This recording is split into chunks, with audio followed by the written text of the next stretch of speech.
जय हिंद दोस्तों, कैसे हो आप सभी। आज हम आपके सामने फिर से आए हुए हैं। आज हम अपना नया लेसन स्टार्ट कर रहे हैं, लेसन नंबर सेकंड। अब लेसन नंबर सेकंड स्टार्ट करने के पहले कुछ इंपॉर्टेंट चीजें हैं। पैरेलल लाइंस लेसन का नाम है। पैरेलल लाइंस के अंदर हमें यहाँ पे कुछ चीजें सीखनी है। करस्पॉन्डिंग एंगल क्या होता है, अल्टरनेट एंगल क्या होता है और इंटीरियर एंगल क्या होता है। तो यहाँ पे आपको दिखाई दे रहा हो corresponding, alternate and interior angle, तीनों एंगल्स के बारे में आपको पता होना चाहिए। ये आपको 8th क्लास में भी था, इसलिए इस वीडियो को शायद मैं हो सकता है कि 8th क्लास वालों को भी देखने के लिए बोलूं, क्योंकि बस इसमें मैं आपको बेसिक बताऊंगा। देन हम इसके बाद एक्सरसाइज स्टार्ट करेंगे, एक्सरसाइज नंबर 2.1। अब देखो यहाँ पे corresponding, alternate and interior angle क्या होता है। अब क्राइटेरिया क्या होता है पता है। आप 9th क्लास में कब जा सकते हो, जब आप 8th क्लास में पास होंगे। तो आप करस्पॉन्डिंग और अल्टरनेट और इंटीरियर एंगल आप तब निकाल सकते हो जब लाइन पैरेलल होगा। पैरेलल लाइन मतलब क्या होता है। पैरेलल लाइन मतलब a line which do not intersect with each other. Intersect मतलब एक दूसरे को काट देना, एक दूसरे को काटना। एक दूसरे को काटते नहीं है। देखो ऐसे सीधे सीधे सीधे सीधे सीधे सीधे सीधे सीधे जाते हैं, समझ में। ऐसे सीधे सीधे सीधे सीधे यहाँ से कितना दूर, अगर अमेरिका तक भी अगर ये गए, समझ में। अमेरिका में कोरोना वायरस सबसे ज्यादा है, वहां तक भी अगर ये गए फिर भी एक दूसरे को इंटरसेक्ट नहीं होंगे। बट अगर ये ऐसे रहे तो आगे जाके एक स्टेज पे एक दूसरे को इंटरसेक्ट हो जाएंगे। तो गाइस यहाँ पे मैं आपको क्या बताना चाहता हूं कि parallel line do not intersect with each other मतलब एक दूसरे को इंटरसेक्ट नहीं करता। तो गाइस यहाँ पे corresponding angle, alternate and interior, तो एक चीज अपने दिमाग में हमेशा के लिए बिठा लो कि ये तीनों तभी आ सकता है जब लाइन पैरेलल होगा। अगर लाइन पैरेलल नहीं होगा तो आप कुछ भी कर लो, कितना भी पैसे खर्चा कर दो या कुछ भी कर लो, कितना भी पढ़ाई कर लो, अगर आपने फिर से बताया तो रॉन्ग हो जाएगा। बहुत सारे लोग को आता है एंगल निकालने पर कंडीशन ही नहीं पता रहता कि कब निकालना, तो लाइन पैरेलल रहेगा। अब देखो यहाँ पे 2 लाइन मैंने पैरेलल लिया। जस्ट यहाँ पे मैं एक लाइन को, और लाइन को हम नेमिंग स्मॉल लेटर में एल और एम ले रहा हूँ। यहाँ पे मैं एक ट्रांसवर्सल ले रहा हूँ, इसे ट्रांसवर्सल बोलते हैं, जो 2 पैरेलल लाइन को कट करता है। ओके, देन यहाँ पे मैं नेमिंग दे रहा हूँ ए एंगल को। यहाँ पे एंगल का नेमिंग है B C D E F G H. Okay, अब आपको दिखाई दे रहा होगा। तो पहला करस्पॉन्डिंग एंगल, और ये चीजें, ये तीनों एंगल्स हमेशा जोड़ी में होते हैं। चप्पल की जोड़ी पता है ना, वैसे हमेशा ये जोड़ी में होते हैं। जोड़ी मतलब ये एक जोड़ी। ओके, तो यहाँ पे आपको दिखाई दे रहा होगा। अगर आप, सबसे पहले मैं करस्पॉन्डिंग एंगल पे आता हूँ। करस्पॉन्डिंग एंगल मतलब ये देखो, अगर ये ऊपर वाला लिया ना तो ये नीचे वाले लाइन के भी ऊपर वाला लेने का, समझ में आएगी ना। अभी देखो ये लाइन पे, अगर आप ऊपर देखोगे तो क्या दिखाई दे रहा है, ए। यहाँ पे देखना प्लीज, आप देखना यहाँ पे आपको ए दिखाई दे रहा है। सेम यहाँ पे देखोगे इस साइड में क्या है, सी है। तो एक जोड़ी आपको मिल गया, कौन सा हो गया, ए और सी। करस्पॉन्डिंग एंगल हमेशा करस्पॉन्डिंग एंगल लाइन के ऊपर होते हैं या तो लाइन के नीचे होते हैं, याद रखना आपको। तो यहाँ पे ए और सी, कौन सा जोड़ी आया, पहला जोड़ी कौन सा है, एंगल ए। जस्ट मैं यहाँ पे लिख नहीं रहा हूं, मैं लिखूंगा उसके अकॉर्डिंग, ए और सी।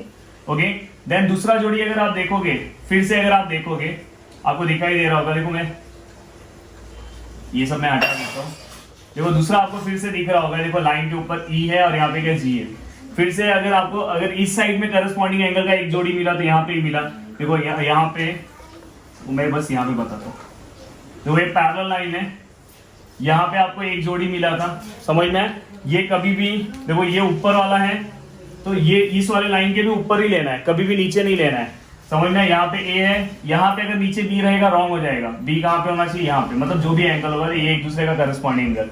सेम ऐसे ही सेम बाजू में भी, अगर यहाँ पे सी है और यहाँ पे डी है तो ये एक दूसरे का क्या है, करस्पॉन्डिंग एंगल है। ओके, दिखाई दे रहा है कि नहीं, ये एक दूसरे का क्या है, करस्पॉन्डिंग एंगल। सेम नीचे का, नीचे अगर यहाँ पे आपको ई है और यहाँ पे एफ है तो ई और एफ एक दूसरे का क्या है, करस्पॉन्डिंग एंगल। अगर समझो यहाँ पे जी है और यहाँ पे टी है तो जी टी एक दूसरे का करस्पॉन्डिंग एंगल। तो समझ में आया ना आपको। लोकेशन क्या है इसका, लोकेशन मतलब, अब देखो यहाँ पे आपको पता होना चाहिए लाइन क्या होना चाहिए, सबसे पहले पैरेलल, और ऊपर वाला ऊपर वाले को, नीचे वाला नीचे वाले को। देखो ये देखो, ये वाला ये वाले को, नीचे वाले को नहीं, बाजू वाला ये बाजू वाले को इसके ऊपर, ये वाला ये वाले को, और ये वाला ये वाले को। तो ये आपका क्या, करस्पॉन्डिंग। तो इसके अंदर टोटल 4 पेयर्स मिलेंगे। कितने पेयर्स मिलेंगे, 4। यहाँ पे टोटल आपको करस्पॉन्डिंग एंगल्स के पेयर कितने मिलेंगे, 4 पेयर मिलेंगे। कितने पेयर्स मिलेंगे, 4 पेयर्स। तो गाइस करस्पॉन्डिंग एंगल एक क्लियर हो गया। नेक्स्ट आता है अल्टरनेट एंगल। अल्टरनेट एंगल क्या बोलता है, अल्टरनेट एंगल ऐसा रहता है, समझ में, जेड। अब जेड के अंदर, समझ में, अंदर आपके बुक में ना इंटीरियर और एक्सटीरियर अल्टरनेट एंगल है, मैं वो नहीं बता रहा हूँ, जो जरूरी है वही बता रहा हूँ। डायरेक्ट अल्टरनेट एंगल बस आपको सीखना है। जेड के अंदर देखो ये दिखाई दे रहा है, इसके अंदर वाला हमेशा बहुत सारे लोग बाहर ले लेते हैं, ये और ये एक दूसरे का जोड़ी है। एक आपको ऐसा जेड दिखाई देगा और एक जेड आपको ऐसा कुछ सॉरी ये तो सेम हो गया। ओके, एक जेड आपको ऐसा कुछ दिखाई देगा, ये भी जेड है, तो ये वाला एंगल और ये वाला, ये देखो कॉर्नर पे ये और ये याद रखना। तो वैसे अगर समझो मैं एक लाइन ड्रॉ कर रहा हूँ तो आप मुझे बता सकते हो अल्टरनेट एंगल कहाँ पे है। देखो यहाँ पे मैं ये लाइन पैरेलल ले रहा हूँ, यहाँ पे मैं ABCDEFGH लिख रहा हूँ। अब मुझे बताओ अल्टरनेट एंगल कहाँ पे। अगर आप देखोगे तो देखो जेड ऐसा बन रहा है, दिखाई दे रहा है आपको ये। तो एंगल सी देखो यहाँ पे जेड के अंदर एंगल सी जो है एफ को नहीं है, देखो ऐसा यहाँ से और यहाँ पे, तो एंगल यहाँ पे सी है और यहाँ अंदर क्या है एच है, तो एंगल सी एच हो गया। दूसरा अगर आप देखोगे तो दूसरा जेड ऐसा दिखाई दे रहा है, दिखाई दे रहा है आपको यहाँ पे। अगर आप देखोगे तो दूसरा जेड आपको ऐसा दिख रहा होगा, यहाँ पे दिख रहा है यहाँ पे, तो यहाँ पे डी है और यहाँ पे क्या है जी है, दिख रहा है आपको यहाँ पे डी और यहाँ पे जी। तो यहाँ पे ऐसे आपको अल्टरनेट के कितने जोड़ी मिलेंगे, 2। लास्ट आएगा आपका इंटीरियर एंगल। इंटीरियर एंगल मतलब अंदर का। देखो ये जो लाइंस होते हैं इसके अंदर जो जोड़ी होती है, देखो ये अंदर के ये दोनों सी और जी और यहाँ पे डी और एच, अंदर के ये दोनों एक दूसरे का, और इसका प्लस 180 भी होता है। और यहाँ पे अगर आपको जोड़ी किसी ने पूछा पेयर, यहाँ पे अल्टर करस्पॉन्डिंग, यहाँ पे ऊपर में लिखा नहीं pair of corresponding angle, pair of alternate angle and pair of interior angle. तो ये अंदर के फिर से एक और एग्जांपल बता रहा हूँ, प्लीज आप बताते जाओ। ओके, देखो यहाँ पे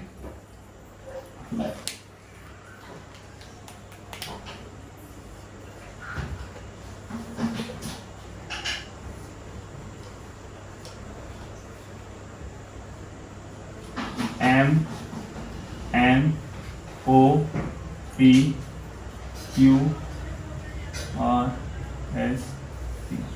ओके, फास्ट मुझे बताते जाओ जल्दी जल्दी।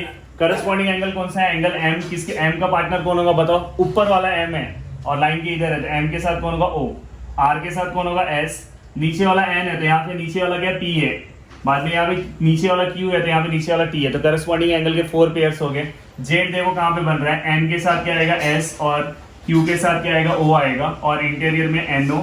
अंदर इस लाइन के अंदर कौन से, इस लाइन के अंदर कौन से, एन ओ और जी एस। समझ में है?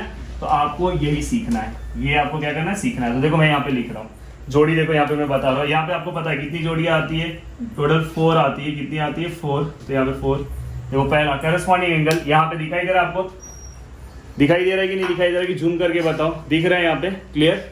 ओके, तो यहाँ पे आपको दिख रहा होगा ए और यहाँ पे सी। मैं बोल भी रहा हूँ, अगर नहीं दिख रहा होगा तो प्लीज देखना, या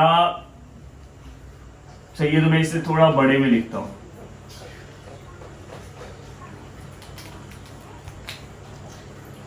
ए बी सी डी अपने मन से लिख रहा हूँ, ई एफ जी एच। ओके, अब देखो आपको दिखाई दे रहा होगा एंगल ए जो है करस्पॉन्डिंग एंगल किसके साथ है, बी के साथ है। तो यहाँ पे एंगल ए एंड पेयर बस लिखना है, कॉन्ग्रेंट भी आप लिख सकते हो, कॉन्ग्रेंट भी ऐसे लिख सकते हो, पर मैं बस पेयर लिख रहा हूँ। एंड एंगल कौन सा आएगा, बी, मतलब एक दूसरे के एंगल कॉन्ग्रेंट होंगे, समझ में। दूसरा एंगल ई किसको कॉन्ग्रेंट होगा, जी को, एंगल ई एंड मैं ले रहा हूँ, कॉन्ग्रेंट भी लिख सकते हो, बस आपको समझाने के लिए ले रहा हूँ जी। यहाँ पे एक्चुअली पेयर्स लिखना है इसलिए। देन नेक्स्ट पार्ट अगर आप देखोगे तो एंगल सी है, किसको रहेगा, डी को, angle C and angle C D को। और अगर चौथा देखोगे तो एंगल एफ किसको रहेगा, angle F and angle F. दिखाई दे रहा है आपको? ओके, फिर से मैं एक बार रीचेक कर लूँ, A B E G C D and F H. Okay, then alternate angle मतलब जेड। देखो अभी मैंने बहुत बार बताया, तो जेड देखो सी के साथ क्या रहेगा, ये देखो ऐसे याद रखना, ये वाला इसके साथ, ये वाला इसके साथ। ओके, दिखाई दे रहा है आपको, रेड वाला मार्किंग और ये वाला, ये दोनों एक दूसरे के रहते हैं। देन ये वाला सी और जी, तो यहाँ पे क्या आएगा, पहला जोड़ी क्या आएगा, angle C and angle G. और दूसरा वाला अगर आप जोड़ी लोगे तो यहाँ पे angle F and angle B. समझ में आ रहा है ना, तो G C G F B. Okay, then interior angle मतलब अंदर के, मतलब ये अंदर के ये वाला और ये वाला इंटीरियर होता है। जेड में अल्टरनेट ऐसा ऐसा होता है, पर इंटीरियर में ऐसा सीधा सीधा होता है। तो सीधा सी बी क्या आएगा, सी बी। तो angle parallel angle C and angle B. और याद रखना हमेशा इंटीरियर एंगल का प्लस 180 होता है। Then second thing angle F and angle G, angle F और जी। ओके, तो यहाँ पे मैंने सब एंगल लिख दिया। एक बार हम क्रॉस चेक कर लेते हैं। ए बी को है, ई जी को है, सी किसको है, डी को है, एफ किसको है, एच को है। इसमें मिस्टेक होने की, जहाँ पे बहुत चीजें सिंपल होती है वहां पे मिस्टेक होते हैं। सी किसको है, सी डी, सी जो है एक्चुअली यहाँ पे अल्टरनेट एंगल, तो सी किसको है, जी को है, एंड एफ किसको है, बी को है। राइट है। एंगल सी जो है डी के साथ इंटीरियर है और एफ जी के साथ। ये दोनों का एडिशन हमेशा याद रखना। Angle C plus angle B जो रहेगा 180 होता है, इक्वल टू 180। मैं यहाँ पे जस्ट आपको पेयर्स मैंने बताया, क्योंकि आपके बुक में सबसे पहला एक पेयर्स के ऊपर क्वेश्चन है। ओके, अब देखो यहाँ पे मैं आपको यहाँ पे कुछ सिखा देता हूँ। इसके बाद आप ना इस टाइप के कौन से भी क्वेश्चन सॉल्व कर सकते हो। देखो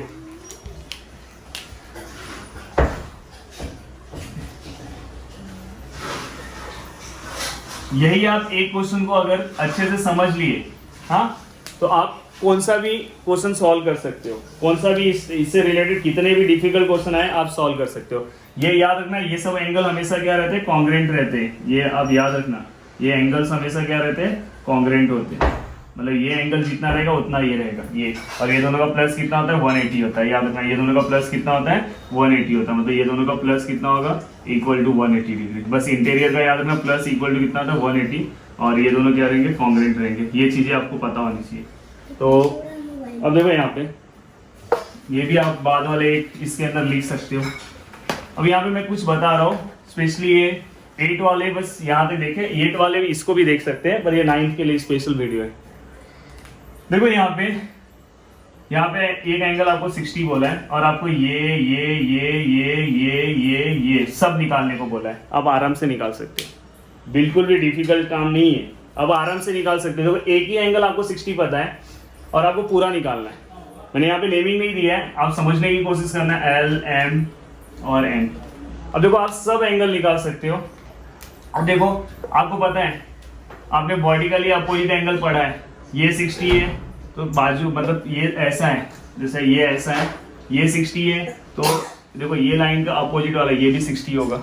ओके, तो यहाँ पे ये 60 है तो इसके सामने वाला, बाजू वाला नहीं, यहाँ सामने वाला, तो ये सामने वाला एंगल कितना होगा, 60 बाय वर्टिकली अपोजिट एंगल। बाद में आपने ये पढ़ा angle in linear pair, 6th class में पढ़ा था। ये अगर 60 का है तो एंगल इन लीनियर पेयर मतलब दोनों का प्लस 180 होगा। तो बचा हुआ कितना आएगा, 180 में से 60 माइनस करोगे तो कितना आएगा, 120 डिग्री। तो देखो ये कितना आ जाएगा, 120 डिग्री। ओके, और आपको पता है ये एक दूसरे के वर्टिकली अपोजिट है, तो ये कितना आएगा, ये भी 120। वर्टिकली अपोजिट एंगल थ्योरम पढ़ाया था। अब देखो आपको नीचे वाला एंगल एक ऐसे निकाल सकते हो। दो कंडीशन है, या तो ये दोनों का प्लस 180 होता है, आपको पता है, या तो डायरेक्ट करस्पॉन्डिंग एंगल यहाँ पे जो रहेगा, यहाँ पे भी ये इसका करस्पॉन्डिंग एंगल है ये दोनों। तो ये 60 है ऊपर वाला, तो ये भी 60 होगा करस्पॉन्डिंग एंगल से। ये 120 है तो ये भी क्या होगा, 120। देन इसका वर्टिकली अपोजिट एंगल 60 और ये 120, तो ये भी 120। देखो आपने सब एंगल निकाल लिया कि नहीं। यही आपको 9th में फर्स्ट एक्सरसाइज में पूरा करना है। कैसे भी आएंगे आपको क्वेश्चन। आप देखो सपोज यहाँ पे 40 डिग्री है, अब देखो आप निकालो खुद से, आप यहाँ पे निकालो 40 है, तो ये पन कितना आएगा 40, ये कितना आएगा 140 degree angle in linear pair, और ये कितना आएगा 140 डिग्री। करस्पॉन्डिंग इसका है तो ये 40, बाद में ये 140। आप इसका ये आप इसको वर्टिकली भी कर सकते हैं या इसका एक करस्पॉन्डिंग है, तो ये वर्टिकली इसका 140 डिग्री और ये 40 डिग्री। ओके, तो गाइस यहाँ पे ये भी पार्ट आपको समझ में आ गया होगा। देन इसके बाद एक और चीज़ बस छोटा सा आपको बता दूं, फिर इसके बाद हम एक्सरसाइज नेक्स्ट लेक्चर से स्टार्ट कर देंगे। आपको अच्छे से इसके ऊपर प्रैक्टिस करना है बाद में। अब देखो, अब आपने तो सब चीज़ें सीख ली। अब यहाँ पे सबसे बड़ा प्रॉब्लम ये आता है कि आपको नेमिंग लिखने नहीं आता। तो यहाँ पे A B C D E F G H। Okay, आपको नेमिंग अगर समझो मुझे यहाँ करस्पॉन्डिंग एंगल की जोड़ी लिखनी है, तो आपको पता है ये वाला इसको है। अब इस वाले एंगल का नाम क्या है, ये वाला एंगल ऐसा है ना, तो यहाँ पे क्या A है, यहाँ पे क्या B है और यहाँ पे क्या C है, तो सॉरी यहाँ पे क्या D है। तो इस एंगल का नाम क्या है, एंगल ABD। क्या आएगा, एंगल ABD। ये आपको पता होना चाहिए। ये वाले एंगल का नेमिंग क्या है, ABC। क्या आएगा, एंगल ABC। दिखाई दे रहा है। ये वाले एंगल का नेमिंग आपको लिखने को आएगा तो क्या आएगा, सी डी एफ। याद रखना ये बीच में होना चाहिए। ये वाले एंगल का नेमिंग आएगा तो ये बीच में होना चाहिए इसके आगे, तो जी एफ एच। तो यहाँ पे आपको नेमिंग भी मैंने सिखा दिया। अब बस आपको इसके बाद का जो मेरा वीडियो आएगा डायरेक्ट एक्सरसाइज स्टार्ट होगा, तो प्लीज आप इस वीडियो को अच्छे से समझना, इसके बाद आपको पूरा का पूरा समझ में आएगा। अब यहाँ पे एक और चीज मैं बता देता हूँ, नहीं तो उस वाले वीडियो में आएगा। देखो हमने कभी भी अगर आपको करस्पॉन्डिंग एंगल, अल्टरनेट एंगल, कोई भी एंगल निकालना, तो सबसे पहले आपको देखना है कि लाइन पैरेलल है कि नहीं। पैरेलल नहीं होगा तो पहले ही साइड हट जाना, बोलना नहीं निकल सकता। और सेम अगर कॉन्ग्रेंट है, अगर सपोज कहीं पे ऐसा है, देखो कहीं पे ऐसा है, ये 60 डिग्री है, ये भी 60 डिग्री है, तो यहाँ पे आप लिख सकते हो, यहाँ पे अगर पूछा कि बताओ ये दोनों लाइन पैरेलल है क्या। अब उल्टा जाओ, उल्टा, अगर ये दोनों सेम है, अगर ये पैरेलल होता तो ये दोनों सेम होते, अगर ये दोनों सेम है तो मतलब लाइन क्या है, पैरेलल है। तो आप यहाँ पे लिख सकते हैं by converse of corresponding angle. इस एक्सरसाइज में बहुत सारे आपको थ्योरम्स है, और एग्जाम में जो आएगा वो मैं आपको करा के दूंगा, जो आएगा वही एग्जाम में मैं करा के दूंगा, वही एग्जाम में आएगा। बट यहाँ पे मैं आपको बता रहा हूँ कि कभी कभी क्या होता है, लाइन प्रूफ करने के लिए आता है कि लाइन पैरेलल है कि नहीं है। तो लाइन पैरेलल कब होगा, जब दोनों एंगल सेम होंगे। तो ये दोनों एंगल सेम है मतलब लाइन पैरेलल है। या तो ये दोनों सेम हो सकते हैं, या तो हो सकता है ये दोनों सेम हो, अल्टरनेट एंगल 60 डिग्री और 60 डिग्री हो सकता है। इंटीरियर एंगल का प्लस 180 हो, इंटीरियर एंगल कभी सेम नहीं होते, ये 20 डिग्री हो और ये 160 हो, दोनों का प्लस 180 है। अगर ऐसा नहीं हुआ, ये तीनों कंडीशन मैच नहीं हुआ, मतलब लाइन क्या है, line L is not parallel to line M. तो गाइस यहाँ पे मैंने ओवरऑल पूरा का पूरा कंसेप्ट बता दिया एक्सरसाइज नंबर 2.1 का। अब इसके बाद हम स्टार्ट करेंगे हमारा एक्सरसाइज नंबर 2.1। तो दोस्तों अगर आपको ये वीडियो अच्छा लगा होगा तो प्लीज वीडियो को आप लाइक कर दो, और एक प्यारा सा नीचे कमेंट्स कर देना, जितना हो सके उतना आप इसे शेयर करो। और आपका साइंस का वीडियो 1-2 दिन में चालू हो जाएगा। ऑलरेडी मैंने इंट्रोडक्शन बनाया था, अब 1-2 दिन में वीडियो भी स्टार्ट कर दूंगा। तो जितना हो सके उतना आप शेयर करो इसे, और एक नीचे प्यारा सा कमेंट्स कर दो। और अगर अभी भी आपने अगर सब्सक्राइब नहीं किया है, और आपको एक इंपॉर्टेंट बात बता दूं कि अगर आपके घर पे छोटे भाई बहन होंगे तो इस चैनल पे 1st, 2nd, 3rd, 4th, 5th, 6th सब कुछ आ रहा है। इवन अगर बड़े भाई बहन होंगे तो 11th, 12th सब कुछ अपडेट आ रहा है।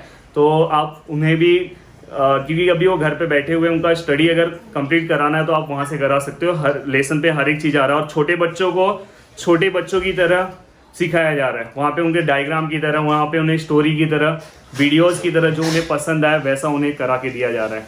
तो अगर आप या आपका कोई आजू बाजू में होगा, उससे भी आप बता सकते हो। देखो अच्छा काम करोगे तो उन्हें भी कहीं ना कहीं कुछ अच्छा होगा, तो कहीं ना कहीं आपको कुछ ब्लेसिंग मिलेगा। तो गाइस प्लीज़ आपको जो बोला था वो काम आप कंप्लीट कर दो, वैसे तो आप करते ही हो। और इसके बाद हम नेक्स्ट लेक्चर जो हमारा आएगा वहाँ पे हम अपना एक्सरसाइज स्टार्ट करेंगे, इसे आप अच्छे से कंप्लीट करना। ओके, तो घर पे रहो और पढ़ाई करो। जय हिंद।